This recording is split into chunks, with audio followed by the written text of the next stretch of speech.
नमस्कार दोस्तों, ढोल में पोल चैनल में आप सब मित्रों का हृदय से अभिनंदन करता हूं। दोस्तों, आपने जो है ब्रह्मा जी का नाम तो सुना ही है। ब्रह्मा जी को जानते हैं, हमारे त्रिदेव ब्रह्मा विष्णु महेश। ये हमारे सबसे बड़े देवता हैं, आदि देवता हैं। तो इसमें जो है ब्रह्मा जी जो है सृष्टि करते हैं। हमारी सारी सृष्टि उन्होंने ही बनाई है। सूर्य, चंद्रमा, पृथ्वी और जितने भी जीव जंतु हैं सब उन्होंने ही बनाया। जितने नदी पहाड़ आदि हैं सारे उन्होंने ही बनाए, ये सूर्य चंद्रमा आदि। और दोस्तों, उन्होंने जो है हम मनुष्यों को भी पैदा किया। ब्राह्मणों को मुख से, क्षत्रियों को भुजाओं से, वैश्यों जंगाओं से वैश्यों को, और हम शूद्रों को जो है पैरों से। यहाँ बनाने में भी उन्होंने भेदभाव किया, मुख से निकाल दिए। अब उन्होंने समझा कि मुख से जो है पवित्र ब्राह्मणों को जन्म दूं, मेरे बेटे हैं, पुत्र माने गए वो ब्रह्मा जी के पुत्र। और हम लोग तो शूद्र हैं, पैरों का जो है निकले हैं पैरों से, तो सेवा करते रहें, यही हमारा काम है। तो दोस्तों, आज इन्हीं ब्रह्मा जी को, जिनको के धर्म शास्त्रों में आदि देव कहा गया है, सृष्टि का जनक कहा गया है, जिनको अंडे से पैदा हुआ बताया गया है, जिन्होंने अपने मुख से वेदों को भी निकाला ब्राह्मणों के साथ साथ। तो दोस्तों, ये ब्रह्मा जी इतने महान थे। आज हम इनका देखेंगे दोस्तों। जो सूर्य जो इन्होंने बनाया था उसके बारे में भी ये कितने अज्ञान थे, कुछ नहीं जानते थे सूर्य के बारे में। जो इन्होंने अद्भुत ज्ञान दिया है वो मैं आपके सामने रखता हूँ, और उसको आप जानिए कि ये ब्रह्मा जी जो सृष्टि को बनाया, सूर्य को भी बनाया, उसके बारे में इनका ज्ञान कितना था। तो दोस्तों, इसको सुन करके आपको हंसी आएगी और आप लोटपोट भी हो सकते हैं। देखिए हमारे ब्रह्मा जी का अद्भुत ज्ञान, आइए देखते हैं दोस्तों। भविष्य पुराण है, ब्राह्म पर्व है, ये ब्राह्म पर्व है, और इससे मैं आपके सामने रखता हूँ। क्या है इसमें, जो है सुमंत मुनि है। सुमंत मुनि वो शिष्य होते हैं व्यास जी महाराज के, और एक राजा हैं शतानीक। इनमें जो है प्रश्नोत्तरी चल रही है, प्रश्न और उत्तर चल रहे हैं। तो राजा शतानीक ने पूछा, मुझे मुने सूर्य नारायण की रथ यात्रा किस विधि से करनी चाहिए? सूर्य की रथ यात्रा किस तरह से करनी चाहिए? रथ कैसा बनाना चाहिए? इस रथ यात्रा का प्रचलन मृत्युलोक में किसके द्वारा हुआ? इन सब बातों को आप कृपा कर मुझे बतलाएं। ये इसके बाद जो है सुन करके सुमंत मुनि बोले कि राजन, किसी समय सुमेर पर्वत पर समासीन भगवान रुद्र ने, देखिए ये इन्हीं का नहीं है, ये रुद्र ने यानी शंकर जी ने ब्रह्मा जी से पूछा, ब्रह्मन, इस लोक को प्रकाशित करने वाले भगवान सूर्य किस प्रकार के रथ में बैठकर भ्रमण करते हैं, इसे आप बताएं। देखिए, ये शंकर जी ने और ब्रह्मा जी से पूछा पहले बताइए महाराज। रुद्र जी ने यानी शंकर जी ने ब्रह्मा जी से पूछा कि हे ब्राह्मण, ब्राह्मण देव, ब्राह्मण का मतलब ब्राह्मण देव ही होता है दोस्तों, इस लोक को प्रकाशित करने वाले भगवान सूर्य किस प्रकार के रथ में बैठकर भ्रमण करते हैं? ये शंकर जी ने पूछा। शंकर जी को भी पता नहीं था कुछ, जबकि उनको भी जो है संगारक कहते हैं सृष्टि का, और अंतर्यामी भगवान थे ऐसा बताया जाता है। उनको भी कुछ पता नहीं है। वो प्रश्न ही ऐसा कर रहे हैं कि ये बताओ ब्रह्मा जी कि हमारे जो सूर्य भगवान हैं वो किस प्रकार के रथ में बैठकर भ्रमण करते हैं, इसे आप बताएं। ब्रह्मा जी ने कहा, त्रिलोचन यानी तीन नेत्रधारी शंकर, सूर्य नारायण जिस प्रकार के रथ में बैठकर भ्रमण करते हैं उसका मैं वर्णन करता हूँ। आप सानंद सुनिए, बैठ जाइए आराम से। मैं अभी उसका वर्णन करता हूँ कि देखिए, एक चक्र, उसमें एक चक्र होता है, 3 नाभि होती हैं यानी 3 केंद्रक होते हैं, 5 अरे होते हैं, अरे जो है, और स्वर्णमय अंतकांतमान 8 बंधों से युक्त एवं एक नेम से सुसज्जित का समान स्वर्ण प्रकाश भी होता है उस रथ में। सूर्य का प्रकाश तो कम पड़ जाता है, वहां रथ में भी बल्ब लगे हुए हैं। स्वर्ण रथ में सोने का रथ होता है। देखिए, विराजमान भगवान सूर्य विचरण करते हैं। ये देखिए ब्रह्मा जी काय का बना हुआ है? स्वर्ण रथ, सोने का रथ बना हुआ है। कितना लंबा चौड़ा है? 10,000 योजन यानी 20,000 कोस, 40,000 मील, और लगभग 1,28,000 किलोमीटर लंबा चौड़ा रथ है। बताइए, वो दिखाई नहीं देता कहीं? आज तक इतना लंबा चौड़ा जो है कहीं किसी यान से जो है, जो मनुष्य के द्वारा भेजे जा रहे हैं, उनसे टकराया ही नहीं। सैटेलाइट तमाम घूम रहे हैं, कहीं टकराया ही नहीं है, किसी को आज तक दिखाई नहीं। और ब्रह्मा जी ने बता दिया कि 10,000 योजन लंबा चौड़ा है और प्रकाशमान है, उसमें बल्ब लगे हुए हैं। सूर्य का प्रकाश तो कम पड़ जाता है, स्वर्ण का होता है, सोने का विराजमान हो, वो बनाया हुआ होता है, उसमें भगवान जो है विराजमान होकर के विचरण करते रहते हैं। उन्हें पता ही नहीं था कि सूर्य जो कभी नहीं घूमता, सूर्य एक तारा है, उसके चारों ओर ग्रह घूमते हैं। तो उन्हें और जब कहते हैं कि सृष्टि की रचना की, ईसा दंड 3 गुना अधिक है, यहीं उनके सारथी अरुण बैठते हैं। सारथी भी रहते हैं उनके, ऐसा नहीं है। कौन है उनके सारथी? अरुण। बगल में जो दंड लगा होता है, तांगे में आपने देखा है, रथ में देखा है, बैलगाड़ी में देखा है, उस पर कौन बैठते हैं? चलाने वाले संचालक, सारथी अरुण बैठते हैं। इनके रथ का, अब रथ भी, जुआ भी होता है रथ में, जिसमें के घोड़े या बैल जोते जाते हैं, तो वो रथ का जुआ सोने का बना हुआ है। अरे जब सारा रथ ही मान लिया आपका, तो जुआ भी मान लेते हैं, जुआ भी सोने का बना हुआ है। और रथ में वायु के वेग के समान वेगवान छंद रूपी 7 घोड़े जुते रहते हैं। क्या घोड़े? 7 घोड़े जुते रहते हैं। 7 घोड़ों का रथ है। संवत्सर में जितने अवयव होते हैं वे ही रथ के अंग हैं। इस तरह से कहते कहते आगे कहते हैं कि तीनों काल चक्र की 3 नाभियां हैं, 5 ऋतुएं अरे हैं, छठी ऋतु नेमी है, दक्षिण और उत्तर ये 2 अयन रथ के दोनों भाग हैं। मुहूर्त रथ के ईसु, कला, सम्य काष्ठाएं रथ के कोण, क्षण अच्छदंड निमेश रथ के कर्ण। ये जो है ऐसे चीज बताई है, उसमें मैकेनिकी पूरी इंजीनियरिंग बताई है। ये 7 छंद अश्व हैं। अब यहाँ छंद होते हैं, जो छंदों के घोड़े हैं रथ के, हैं वैसे नहीं है जैसे आप सोच रहे हैं। धुरी पर चक्र घूमता है, अब उसका रथ जो है चक्र घूमता है रथ धुरी पर।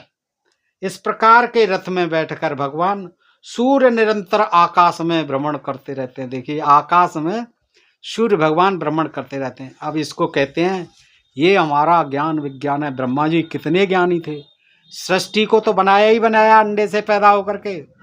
ये रथ के, ये सूर्य चंद्रमा आदि बनाए, उनका भी क्या इतना ज्ञान था। देखिए दोस्तों, देव, ऋषि, गंधर्व, अप्सरा, नाग, ग्रामणी और राक्षस सूर्य के रथ के साथ घूमते रहते हैं।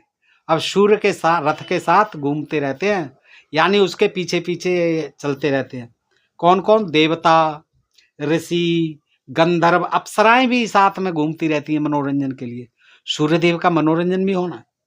ग्रामणी, गांव के लोग, और राक्षस सूर्य के रथ के साथ घूमते रहते हैं। और 2-2 मासों के बाद इनमें परिवर्तन हो जाता है। अब बता, राक्षसों का क्या काम है देवताओं सूर्य भगवान के साथ? अप्सराओं का क्या काम है? लेकिन वो सब यक्ष, गंधर्व, अप्सराएं सब साथ लेके घूमते हैं। धाता और अर्यमा ये 2 आदित्य, पुलस्त्य और पुलह नाम के 2 ऋषि, खंडक, बासुकी नामक 2 नाग, तुम्बुर, नारद ये 2 गंधर्व, कृतुस्थला, पुंजकस्थला ये अप्सराएं, रथ कृष्ण तथा रथौजा ये 2 यक्ष, हेती और प्रहेती नाम के 2 राक्षस, ये क्रमशः चैत्र और वैशाख मास में रथ के साथ चला करते हैं। ये जो नाम बताए वो किस में चलते हैं? चैत्र के मास में। फिर ड्यूटी बदल जाती है, फिर आ जाता है वैशाख। वैशाख के महीने में मित्र, वरुण नामक 2 आदित्य, अत्रि, वशिष्ठ ऋषि, तक्षक, नाग, मेनका, सहजन्या ये 2 अप्सराएं, हा हू 2 गंधर्व, रथस्वान, रथचित्र ये 2 यक्ष, पौरुषे और बध नामक 2 राक्षस क्रमशः ज्येष्ठ और आषाढ़ मास में सूर्य रथ के साथ चला करते हैं। तो दोस्तों इस तरह से 12 महीने में 6 बार जो है 2-2 महीने के लिए इस तरह से ड्यूटियां बदलती रहती हैं। आगे क्या होता है कि ब्रह्मा जी ने आगे कहा कि रुद्रदेव, सभी देवताओं ने अपने अंश रूप से विविध अस्त्र शस्त्रों को भगवान सूर्य की रक्षा के लिए उन्हें दिया है। अपनी रक्षा करें, कोई राक्षस आदि ने खा जाए, उनसे मार नहीं दें। अपनी सुरक्षा के लिए देवताओं ने क्या है, अपने अपने हथियार दे दिए। सबने सूर्य भगवान को रथ में रखे रहते हैं, साथ लेके चलते हैं। इस प्रकार सभी देवता उनके रथ के साथ साथ भ्रमण करते रहते हैं सुरक्षा में। कि कहीं कोई खतरा नहीं हो जाए। ऐसा कोई भी देवता नहीं है जो रथ के पीछे न चले। हाँ, 33 करोड़ देवी देवता क्रमशः सारे बारी बारी से साथ चलते हैं। इस सर्वदेवमय सूर्य नारायण के मंडल की ब्रह्मवेत्ता, ब्रह्म स्वरूप, याज्ञ के यज्ञ स्वरूप, भगवत भक्त विष्णु स्वरूप और सहज शिव स्वरूप मानते हैं। ये स्वाभिमानी देवगण अपने तेज से भगवान सूर्य को आप्यायित करते हैं। देवता और ऋषि निरंतर भगवान सूर्य की स्तुति करते रहते हैं। गंधर्वगण गान करते रहते हैं। ऐसे ही नहीं है, स्तुति करने वाले भी हैं देवता, और उनका जो मनोरंजन करने के लिए गंधर्व भी रहते हैं, गान गायन करते रहते हैं। और राक्षस रथ के पीछे पीछे चलते हैं। राक्षसों को तो पीछे ही चलना है। अच्छा, 60,000 बालखिल्य ऋषिगण रथ को चारों ओर से घेर कर चलते हैं। बालखिल्य, ये बालखिल्य जो है ब्राह्मण थे, ऋषि, ये भी चलते हैं कि हमारे सूरज भगवान पे कोई अटैक नहीं कर दे। हाँ, सुरक्षा में चलते हैं 60,000 बालखिल्य ऋषिगण। दिवसपति और स्वयंभू रथ के आगे, भरग दाहिनी ओर, पद्मज बाईं ओर, कुबेर दक्षिण दिशा में, वरुण उत्तर दिशा में, बीत्यहोत्र और हरि रथ के पीछे, हरि रथ के पीछे रहते हैं। रथ के पीठ में पृथ्वी, रथ के पीठ में पृथ्वी को भी साथ लेके चलते हैं। रथ की पीठ में पृथ्वी, मध्य में आकाश। अबे 1,28,000 किलोमीटर में ये सारी चीजें कैसे आ जाएंगी, सोचिए दोस्तों। दशती में स्वर्ग, स्वर्ग भी आ गया रथ की कांति में, चमक में। ध्वजा में दंड आ गया। ध्वजाग्र में धर्म, पताका में रिद्धि विद्धि और श्रीनिवास करती हैं। सारी चीजें लेके चलते हैं। ध्वज दंड के ऊपरी भाग में गरुड़ और उसके ऊपर वरुण स्थित है। ध्वजा में मैनाक पर्वत दंड का दंड हिमाचल छत्र होकर सूर्य के साथ रहते हैं। इन देवताओं का बल, तप, तेज, योग और तत्व जैसा है, वैसे ही सूर्य देव तपते हैं। यही देवगण तपते हैं, बरसते हैं, सृष्टि का पालन पोषण करते हैं। ये देवता जीवों के अशुभ कर्म को निवृत्त करते हैं, प्रजाओं को आनंद देते हैं और सभी प्राणियों की रक्षा के लिए भगवान सूर्य के साथ भ्रमण करते रहते हैं। सारे देवता देखिए कितने शुभ चिंतक हैं। वर्षा भी करते हैं, धूप भी निकालते हैं, सारे जीवन देते हैं। सारे देवता, यक्ष, गंधर्व, अप्सराएं, राक्षस सब पीछे पीछे चलते रहते हैं। अपनी किरणों से चंद्रमा की वृद्धि करते हैं। सूर्य भगवान देवताओं का पोषण करते हैं। शुक्ल पक्ष में सूर्य किरणों से चंद्रमा की क्रम से वृद्धि होती है और कृष्ण पक्ष में देवगण उसका पान करते हैं। अपनी किरणों से पृथ्वी का रसपान करके सूर्य नारायण वृष्टि करते हैं, पानी को खींच लेते हैं किरणों से, फिर वर्षा करते हैं। इस वृष्टि से सभी औषधियां उत्पन्न होती हैं और अन्य प्रकार के अन्न पैदा होते हैं, जिससे पितरों और मनुष्यों की तृप्ति होती है। एक चक्र वाले रथ में भगवान सूर्य नारायण बैठकर एक अहोरात्र में 7 द्वीप और समुद्रों से युक्त पृथ्वी के चारों ओर भ्रमण करते हैं। देखिए पृथ्वी के चारों ओर भ्रमण करते हैं, सभी 7 द्वीप और समुद्रों से युक्त इस पृथ्वी के चारों ओर भ्रमण करते हैं। एक वर्ष में 360 बार भ्रमण करते हैं। जस्ट उल्टा हो गया, जबकि पृथ्वी करती है 365 दिन में एक चक्कर पूरा है। अब ये कह रहे हैं 360 दिन में जो है सूर्य भगवान पृथ्वी का चक्कर लगा देते हैं। अन्य ग्रहों का क्या होगा जो सूर्य से, पृथ्वी से भी बड़े हैं, उनका चक्कर कौन लगाएगा। एक वर्ष में 360 बार भ्रमण करते हैं। इंद्र की पुरी अमरावती में जब दोपहर होता है तब उस समय यम की संयमनीपुरी में सूर्योदय होता है। वरुण की सुखा नाम की नगरी में अर्धरात्रि और सोम की विभा नाम की नगरी में सूर्यास्त होता है। दोस्तों ध्यान से सुनिए, ये चीजें, ये ज्ञान विज्ञान जो इसे बताया जाता है, ये कोई नहीं बताएगा आज तक। आपने पढ़ा भी नहीं होगा न सुना होगा। ये नई नई बातें आप देख रहे हैं कि सूर्य जो है 360 दिन में पृथ्वी का एक चक्कर लगाता है। ये कोई मामूली आदमी का ज्ञान नहीं है। जिन्होंने सूर्य की सृष्टि की ऐसा बताया जाता है, उन ब्रह्मा जी का ज्ञान है और शंकर जी को दे रहे हैं ये ज्ञान। मानना पड़ेगा। पता नहीं कौन सी जड़ी बूटी खा पी करके ये ज्ञान लिखा इन लोगों ने।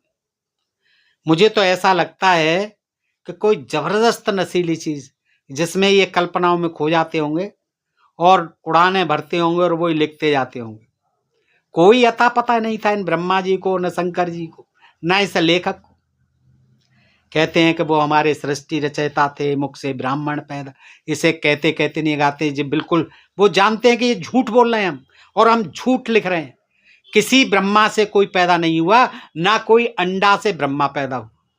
सब ये अवैज्ञानिक, मिथ्या, काल्पनिक, भ्रामक बात है। न कोई किसी ब्रह्मा के मुख से निकला, न कोई भुजा फाड़ के निकला, ना कोई जांग फाड़ के निकला, और ना कोई शूद्र पैरों से निकला। ये सब बनावटी बातें, सब अपनी माता पिता की कोख से अनादिकाल से हर जीव जो है पैदा होता रहा है। अब ये अवैज्ञानिक बातें हमारे देश में ही मिलती हैं, और किसी देश में ऐसी मूर्खतापूर्ण बातें नहीं मिलती कि किसी आदमी के गर्भ रह जाता है, मुंह में गर्भ रह गया, मुंह से ही अंडा पैदा, वो बच्चा निकल आया है, इनमें से निकला। हंसेंगे वो लोग, अन्य देशों के लोग अगर इनको सुनेंगे तो हंसेंगे, और सुनना चाहिए इस वीडियोज को दोस्तों। तो क्या होता है, ये भगवान ब्रह्मा जी ज्ञान दे रहे हैं और शंकर जी को दे रहे हैं, दोनों ही भाई हैं, दोनों ही महादेव हैं, और विष्णु भी रह गए, वो भी सुन रहे होंगे कहीं। तो दोस्तों इस प्रकार मेरु पर्वत की प्रदक्षिणा करते हुए भगवान सूर्य का उदय और अस्त होता। देखिए जी, और बात, मेरु पर्वत जो है उसकी प्रदक्षिणा करते हुए भगवान सूर्य जो है अस्त होते हैं, और उदय होते अस्त होते हैं। जहां सूर्योदय होता है वह पूर्व दिशा, और जहां अस्त होता है वह पश्चिम दिशा। एक बात तो सही निकली खैर, कि जहां सूर्योदय होता है वो पूर्व दिशा होती है, और जहां अस्त होता है वह पश्चिम दिशा है। यद्यपि अस्त नहीं होता, न वो उदय होता है, वो तो अपनी जगह स्थिर है। पृथ्वी के घूमने से ये उदय और अस्त का चक्कर है, रात दिन का चक्कर है। एक मुहूर्त में भूमि का 30वां भाग सूर्य लांग जाते हैं। और आगे सुनो, यानी एक मुहूर्त में भूमि का 30वां भाग, 1/30 भाग सूर्य जी लांग जाते हैं। सूर्य भगवान के उदय होते ही प्रतिदिन इंद्र पूजा करते हैं। अब इंद्र ही पूजा करते हैं, और कोई तो पूजा करता ही नहीं। मध्याह्न में यमराज करते हैं, दोपहर में यमराज का नंबर आ जाता है। अस्त के समय वरुण और अर्धरात्रि में सोम पूजन करते हैं। विष्णु, शिव, रुद्र, ब्रह्मा, अग्नि, वायु, नृति, ईशान आदि सभी देवगण रात्रि की समाप्ति पर ब्राह्म बेला में कल्याण के लिए सदा भगवान सूर्य की आराधना करते रहते हैं। तो भाई अकेले सूर्य की सदा आराधना करते रहते हैं तो 33 करोड़ की जरूरत क्या है? देखिए दोस्तों, इस कहानी से, इस जानकारी से आपको ये जानकारी मिली कि ये सूर्य भगवान जो है पृथ्वी के चारों ओर चक्कर लगाते हैं, न कि पृथ्वी। ये विज्ञान था, वो तो भला हो इस विज्ञान का, जो हमारी तमाम बातें जो है इनकी झूठी साबित कर दी हैं, निराधार कर दी हैं। फिर भी कुछ ऐसे जड़ बुद्धि हैं जिनके बाप दादों ने ये लिखा, उनका समर्थन करते हैं, और हम जैसे लोग जब पढ़ते हैं इनको तो हमें गालियां देते हैं, अपशब्द कहते हैं। दोस्तों ये नहीं होना चाहिए। हमारा उद्देश्य कतई किसी ब्रह्मा की, किसी धर्म ग्रंथ की, किसी की बिल्कुल भी उपहास करना नहीं है, लेकिन वो खुद उपहास के पात्र बना दिए गए लेखकों के द्वारा। बताइए, ये वैज्ञानिक चीज नहीं है तो क्या है? क्या सच्चाई है? आज तो आप मानोगे कि नहीं मानोगे कि सूर्य तो एक तारा है, बहुत बड़ा तारा है, जिसके चारों ओर पृथ्वी का सारे ग्रह चक्कर लगाते हैं। और ऐसे तारे ब्रह्मांड में अनेक हैं, तमाम जो तारे हैं। तो दोस्तों ये विज्ञान ने आजकल सिद्ध कर दिया है। आज सूर्य पे भी जा रहा है, चंद्रमा पे भी मनुष्य पहुंच रहा है। आज इनकी क्या उपादेयता है, क्या उपयोगिता है इनकी, क्या इनका मतलब है? इनका आज पढ़ने का और सुनने का और सुनाने का कोई मतलब नहीं है। लेकिन इससे एक ही ज्ञान होता है कि हमारे ये तथाकथित पुराणों के लेखकों ने, इन धर्मशास्त्रकों के लेखकों ने कैसी बेबुनियाद बातें, कैसी तर्कहीन बातें, कैसी आधारहीन बातें, सरासर मिथ्या और काल्पनिक बातें लिख लिख करके जनता को अंधेरे में रखा है। मूर्खता भर दिया उनके दिमाग में, अंधविश्वास और पाखंड कूट कूट के भर दिया। दोस्तों आप ये स्वयं देखते होंगे, आज इनकी कोई जरूरत नहीं है। इन अंधविश्वास और पाखंड से जनता निकल रही है और निकलेगी। विज्ञान का युग है, विज्ञान के चमत्कारों का युग है। ये कब तक जो है धोखा देते रहेंगे ये धर्मशास्त्र, कब तक लोगों को बेवकूफ बनाया जाएगा? अब विज्ञान का युग है, अब नहीं बनेंगे। दोस्तों बताइए आप जानकारी आपको कैसी लगी? अच्छी लगी हो तो अपने मित्रों में अधिकाधिक शेयर करें। अपने प्रिय चैनल ढोल में पोल को सब्सक्राइब करते हैं, लाइक और कमेंट करते रहें दोस्तों। और जिन मित्रों ने अभी तक सब्सक्राइब नहीं किया है, कृपा करके चैनल को सब्सक्राइब कर लें ताकि आगे भी हम आपको ऐसी ही तमाम जानकारी, जिसका कि कोई सिर पैर नहीं है, जो अंधविश्वास और पाखंड की जननी है, तो हम लाते रहेंगे दोस्तों, ताकि आप सचेत हों और जागरूक हों। देश जो है वैज्ञानिक चिंतन का देश बने, वैज्ञानिक देश बने, सुखद देश बने, समरसता वाला देश बने। आज के लिए इतना ही दोस्तों, अपना ख्याल रखें। फिर मिलते हैं ऐसी प्रसंग के साथ अगले वीडियो में। तब तक आप सबका हृदय से आभार, नमस्कार, जय भारत, जय इंडिया दोस्तों।